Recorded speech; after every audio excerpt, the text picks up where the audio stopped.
I did not heal until I stopped wearing synthetic hair.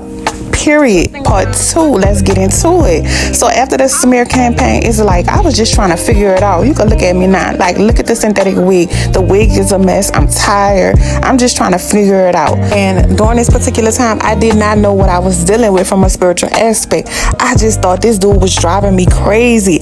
And I was trying to explain to people because it's like he was presenting. I didn't know nothing about a narcissist. He was presenting himself to be so charming, but at the same time giving me hell. And it was so hard to explain. What I want to know is how do you protect your child? Because it's like when you around your child 24/7, you see the hurt and the pain, and you see how much they love that other parent, but it hurts you as a parent to constantly see them being let down, to constantly see them trying to contact the other parent not even being consistent, the other parent not even calling, the other parent want to see them when they want to see them, and basically parent when they want to parent. So what I want to know is how do you protect your children in that situation? How do you deal with that? It's like I was getting so tired of trying to explain to people that I'm really a good person despite the bonnet and the environment I came from. Like, you just don't play with it. When you acting like a bitch ass nigga, she gonna let you know you acting like a bitch ass nigga. I'm just saying, because she grew up around gangster. You can't insult her intelligence. I'm sorry. If you want somebody you can try to get over, it's not gonna work with a hood chick. She grew up around crackheads. She done heard it all. Their mind frame and actions just a little different because of the environment that they grew up in. You have to be able to make her feel secure. She been fighting all her life. She been hustling all her life. She jumped off the porch early. She grew up early. She been having to act like a woman since she was 12, 13, 14. Soften her gangster, because guess what? You letting her know it's okay to be a woman. It's okay. I'm a man. I got you. That's how you win with a hood chick. Despite the bonnet just made it worse, but I ain't gonna lie, I felt better with the bonnet because the wig clamps was just making my head hurt. Emotional manipulators, they're real. And I just wanted to put that out there because a lot of women don't even recognize when they're being manipulated. I was a mess. I had to stand up for myself, defend my character, and not feel guilty for protecting my boundaries. This place I left with a word from God. I didn't leave because I was afraid. Yes. Because I was insecure. I didn't leave because I was broken. I left because I had a word from God. I tell people in toxic relationships all the time, they ask me, should I stay or should I go? And I say, I think you should stay until you have no other choice but to go. I don't think that you should keep going back and forth, because God will give you a word about when it's time for you to move. And you will be so convinced about that word that you don't care what's waiting on the other side. You don't care who gets the dog and who gets the money. Honey, all I care about is that you let me go, because I have a word from God concerning my next. I don't care who you're with after this. I don't care whose time you waste when you get finished with my... Baby, I caught that word like a football, and I really started to tap in. And guess what? I knew I was starting to heal when I started letting my natural hair show. And the crazy part about it was I had money. I just didn't care. The main thing on my mind was healing. I just knew something didn't feel right. Something wasn't right in my soul. And I wanted to get right, and I wanted myself to be better. I didn't care about money. I didn't care about appearance. All I cared about was learning. Your daddy was not in your life. Your mama ran the streets. Your mama was on drugs, alcoholic, whatever. Abandonment issues. So you didn't receive all the love that you should have received as a child. When you did find love, what you thought was love, because it probably was a little bitty piece of love that wasn't love, you grabbed onto it and you held it with dear life. When it switch up, then what? You don't want to let go. You know why you don't want to let go? Because of your abandonment issues. You the one holding on because of your abandonment issues. You the one holding on because of your childhood. You can't be mad at somebody for doing them when you supposed to be doing you.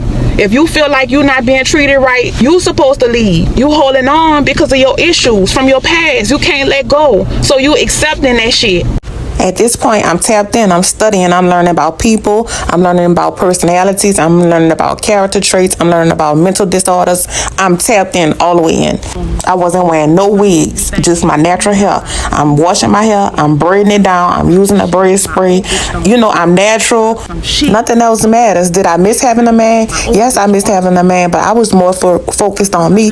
But it seemed like I couldn't even focus on me. It's like this dude still had a problem with me. He still was was triggering. Let them go. You don't mind the kids being around a woman. Stepmom, she buying the kids things. She taking them out. They're having fun. Why hate on that? I know I don't. I feel like sometimes the man be like, I'm about to stir up some shit.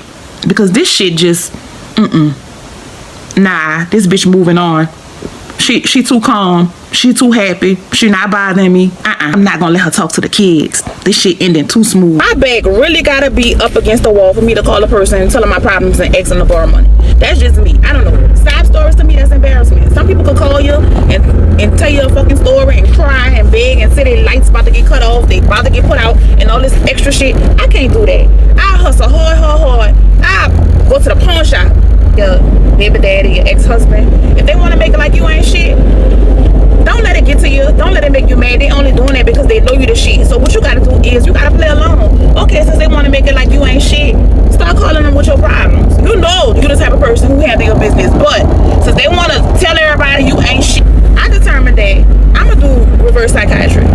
I'm gonna start pretending like my lights about to get cut off. I'm about to start pretending like the gas, the water, I'm about to start pretending like we about to get put out. Just because, nigga, you make it like I ain't shit. You play on my character, now I'm about to play off what you saying. So help me out.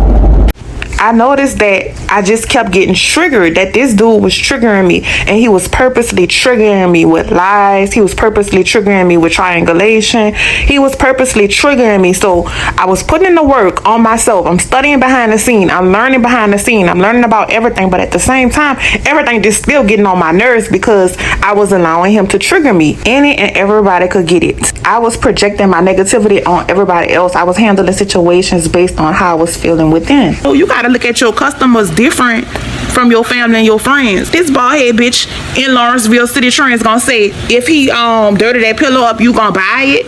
I'm a customer. You don't talk to me like I'm your people. I'm not your daughter. I'm not your niece. You say, ma'am, he cannot play with that in a store, and I will take it from him and I will put it up. I should have said, bitch, if I slap your bald ass head, is your hair gonna grow? I still had built up anger issues, poor impulse control, and I still had not learned emotional intelligence. Chinese people, they look at you like you're stealing. You go in their store, they watch you like you're crazy. You buy their food, they tie your food in a knot, they make sure you don't look at that shit. They get your money, they want you out. No return, no exchange. Business. White people, they don't really give you no good deals, but you have a problem, they make it right. Oh sure, you need to exchange. Okay, black businesses,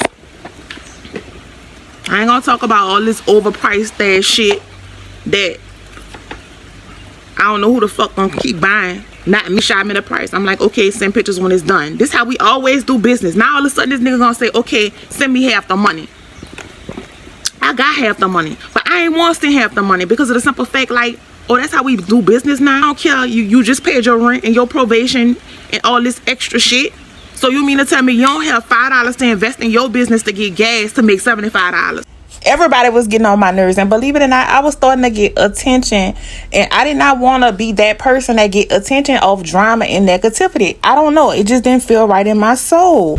Every time, I don't know, this just me, but every time I post a stupid video, I get a sale. I don't know why, but then I don't always want to do that because I think it's sad that you gotta post ignorant shit to get people attention. You know, but And the issue is that you've got what God did at war with what God is doing. come on. They don't like Come it. on. Sometimes you're praying for God to bless what he's trying to kill. They don't like that. They don't like that, but it's true.